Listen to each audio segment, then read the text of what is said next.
मैं जिससे सबसे ज़्यादा मोहब्बत करता हूँ ना, अपने माँ बाप, अपने बच्चे, अपनी औलाद, अपने खुद के अहद से ज़्यादा, वो है भारत माँ।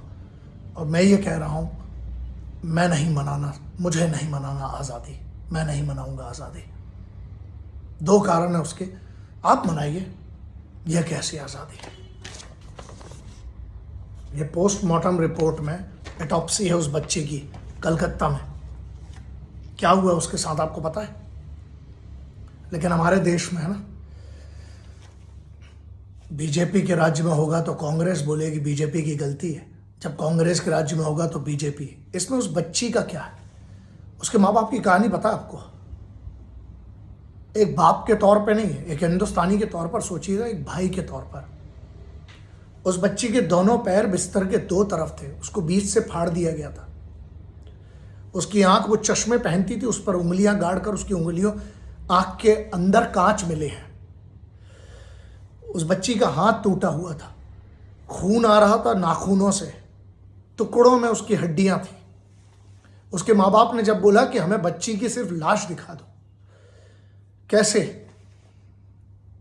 आज हमारा एक बच्चा शहीद होता है कश्मीर के अंदर, एक कैप्टन दीपक। आज़ादी मैं नहीं मना रहा। किस बात की आज़ादी? आप मनाइए, आपको जश्न मनाना है। मेरे 3 इवेंट थे, जिसमें से एक में कम से कम लाख लोग आते हैं। पिछली बार भी आए थे, कल भी आते। मैं कैसे मनाऊं?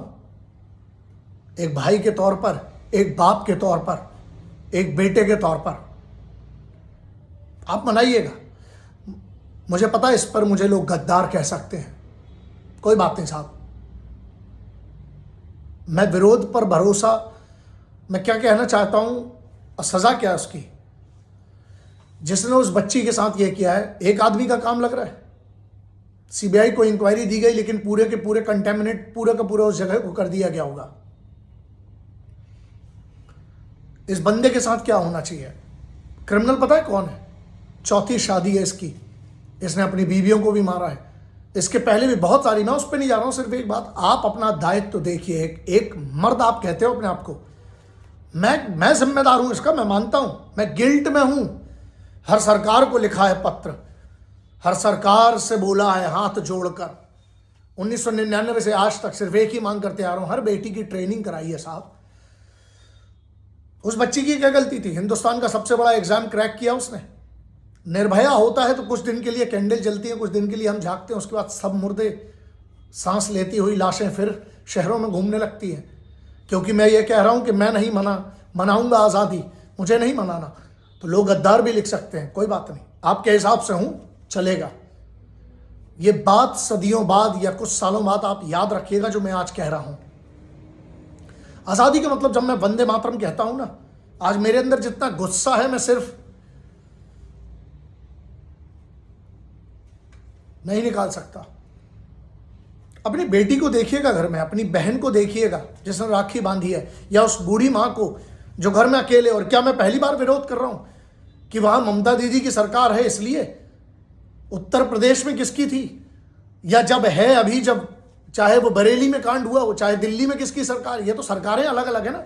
हम कैसे किसी सरकार के हो गए? इस बात को कह के केंद्र सरकार से हाथ जोड़ जोड़ के राज्य सरकारों से इतने सालों से कह रहा हूं, मैं तो फ्री में ट्रेनिंग देने के लिए तैयार हूं इन बच्चियों को। अगर वो बच्ची की ट्रेनिंग हुई होती आत्मरक्षा की, तो क्या उस बच्ची के साथ ये होता? लेकिन नहीं, सिर्फ मुद्दे होंगे तब आप कहिएगा, उसके बाद फिर चुप हो जाइएगा, क्योंकि आपके घर का कोई नहीं गया ना। आप हिंदू मुस्लिम करते हैं इस पर, आपसे ईसाई करते हैं आप इस पर। क्या सिर्फ उस बच्ची के बारे में?